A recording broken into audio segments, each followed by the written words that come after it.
Have you ever stopped to think about how the American Civil War shaped the United States and the world? In today's video, we're diving into the war strategies, the advantages and disadvantages of each side, and the leaders who changed the course of history. You'll discover how strategic decisions and political motivations from over 150 years ago still resonate in modern conflicts, and what we can learn from them. Imagine understanding how leaders like Abraham Lincoln and Robert E. Lee thought in moments of crisis. What if you could apply those lessons to your daily life, whether it's to make better decisions or face challenges more strategically?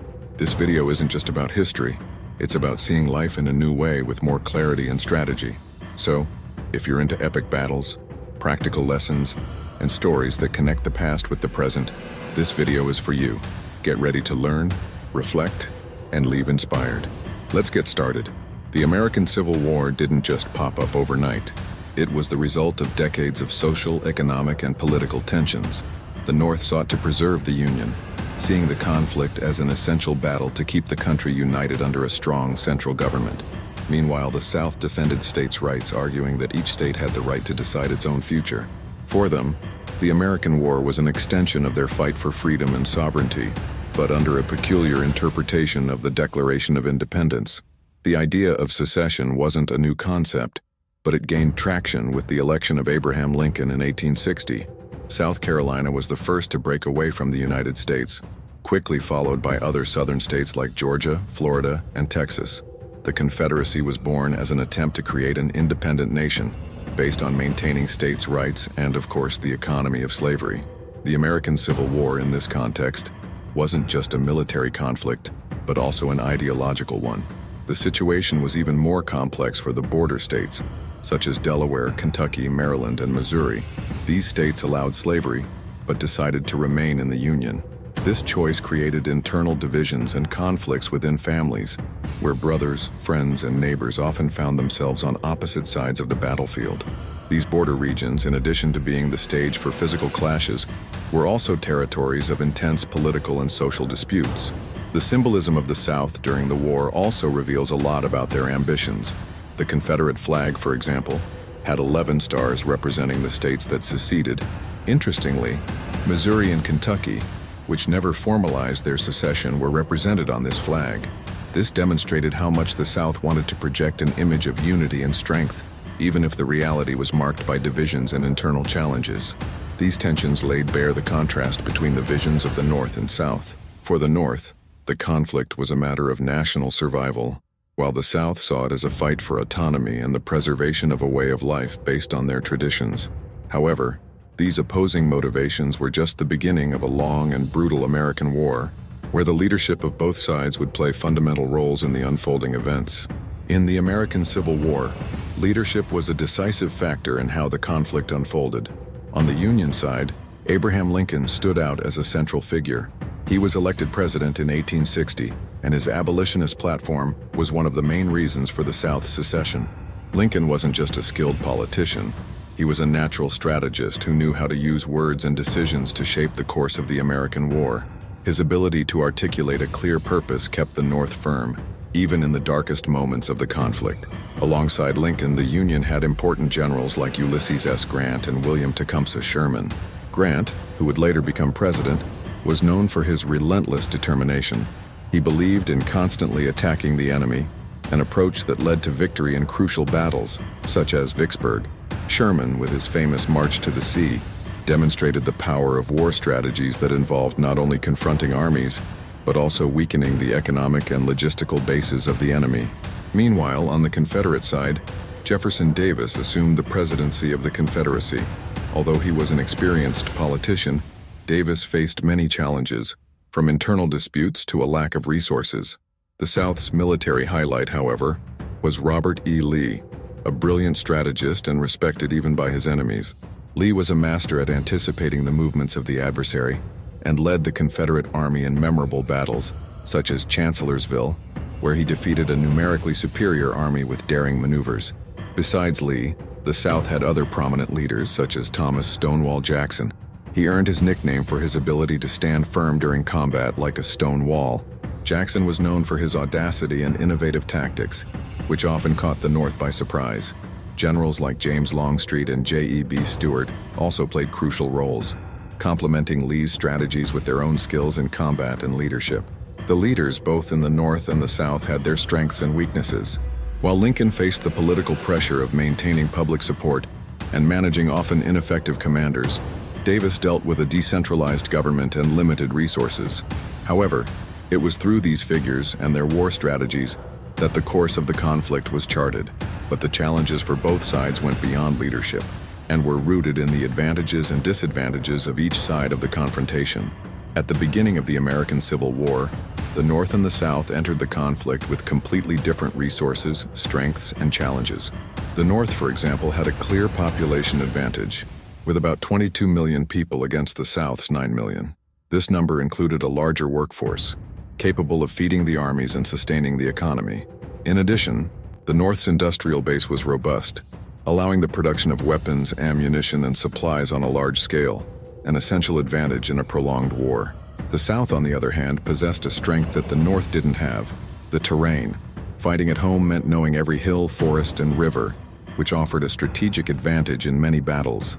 In addition, Confederate military leaders, such as Robert E. Lee and Thomas Stonewall Jackson, were known for their tactical skill and combat experience.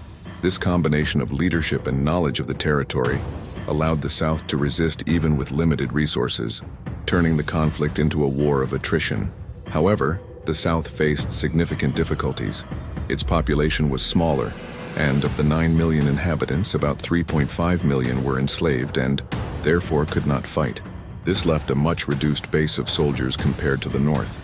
In addition, the Confederacy had a precarious transportation system, with few railroads to move troops and supplies, and an agricultural economy that depended heavily on the export of cotton, something made difficult by the naval blockade imposed by the North. The North also faced its own challenges despite its advantages. The American War wasn't popular in all regions of the North, and groups known as Copperheads advocated for an end to the conflict, even if it meant accepting the South's secession. In addition, the size of the Union Army, although numerically superior, was difficult to coordinate. Many soldiers were poorly trained, and the North fought in unfamiliar territory, far from its supply bases, which made each advance an arduous task. The advantages and disadvantages of each side shaped the war strategies throughout the conflict. While the North used its industrial and numerical superiority to pressure the South, the latter relied on its ability to resist and wear down the enemy. However, this dynamic also meant that tactics needed to be constantly adjusted as the war became more intense and unpredictable. These strategies would be fundamental in deciding the course of the conflict, but they also showed how each side tried to overcome its limitations. On the battlefield of the American Civil War, war strategies were carefully thought out to exploit the advantages and mitigate the disadvantages of each side. The North, under the leadership of Winfield Scott, developed the Anaconda Plan, a methodical strategy that aimed to economically suffocate the South. The idea was to blockade the Confederate ports, preventing trade with Europe while controlling the Mississippi River, dividing the Confederacy in two. Despite seeming slow, the plan proved to be effective in gradually weakening the South. The South, in turn, relied on a defensive strategy. Its leadership knew that it couldn't match the North's industrial and population strength, so it chose to fight in familiar territory, using the terrain to its advantage. The idea was to prolong the conflict as much as possible, hoping that the North would tire and give up. In addition, the Confederates tried to attract the support of European powers such as England and France, offering cotton in exchange for supplies and diplomatic recognition. Although the Anaconda Plan was criticized for its slowness, it allowed the North to isolate the South on several fronts. A striking example was the naval blockade, which severely restricted the South's ability to export cotton and import weapons. With fewer resources coming in, the South faced increasing difficulties in sustaining its armies. The capture of the Mississippi River in 1863 was another major blow, dividing the Confederate forces and further weakening their strategic position. However, the South didn't just limit itself to defending. At crucial moments, leaders like Robert E. Lee opted for daring offensives, such as the campaigns in Maryland and Pennsylvania. These incursions aimed to bring the war to the North's territory, weakening the Union's morale and demonstrating that the Confederacy was capable of threatening beyond its borders. The Battle of Gettysburg, although a defeat for the South, is an example of how Lee tried to turn the defensive strategy into an offensive advantage. These strategies reflected not only the circumstances of each side, but also the character of their leaders. While the North adopted a more systematic and long-term approach, the South relied on the skill of its generals and the resilience of its troops. Still, the American war proved to be unpredictable, forcing both sides to constantly adapt to the changes of the conflict. And as the battles unfolded, the evolution of combat tactics became an inevitable issue. The American Civil War marked a turning point in combat tactics, reflecting the transition from traditional methods to more modern approaches. Before the conflict, armies still used compact formations, with soldiers lined up shoulder to shoulder, as was common in 18th century wars. However, the introduction of more precise and lethal weapons, such as rifled muskets and the famous mini-balls, made these formations extremely vulnerable. It was like bringing a wooden shield to a duel with modern firearms. Rifled muskets, with range and accuracy far superior to the smoothbore weapons used previously, drastically changed the battlefield. While older weapons hit targets at about 50 meters, rifled muskets allowed accurate shots up to 350 meters. This meant that soldiers could be hit long before they reached enemy lines. For the North and the South, these changes required a reassessment of war strategies, but adaptations didn't always come in time. One tactic that began to gain prominence was the use of trenches and fortifications. These shelters offered protection against enemy fire and hindered rapid advances. Generals like Robert E. Lee used trenches brilliantly, transforming seemingly indefensible terrains into almost impenetrable fortresses. This approach, which would influence later conflicts such as World War I, showed how technology and strategy were beginning to go hand in hand. Despite the advantages of defensive positions, flanking remained one of the most effective strategies. Bypassing enemy lines allowed attacking vulnerable points and forcing the opponent to retreat or reorganize their forces. A striking example was the Battle of Chancellorsville, where Lee and Stonewall Jackson executed a flanking maneuver so surprising that they caught the Union Army off guard, even though they were outnumbered. Communication on the battlefield also faced unique challenges. Without technologies like radio or telephones, armies relied on flags, drums, and trumpets to transmit orders. Amid the chaos of battles, maintaining cohesion and discipline was a monumental task. Even so, adapting to new combat tactics became inevitable, as the American war continued to evolve in ways that not even the most experienced strategists could predict, shaping the future of battles around the world. Now that you've seen how the American Civil War was much more than just battles, it was a lesson in strategy, leadership, and resilience. How can you apply these lessons in your daily life? Are you leading your life with the same strategic vision that Lincoln had, or facing challenges with the courage of a Robert E. Lee? Think about how these stories can inspire your own battles, whether they're at work, in your studies, or in your relationships. And what else can we learn from other American conflicts?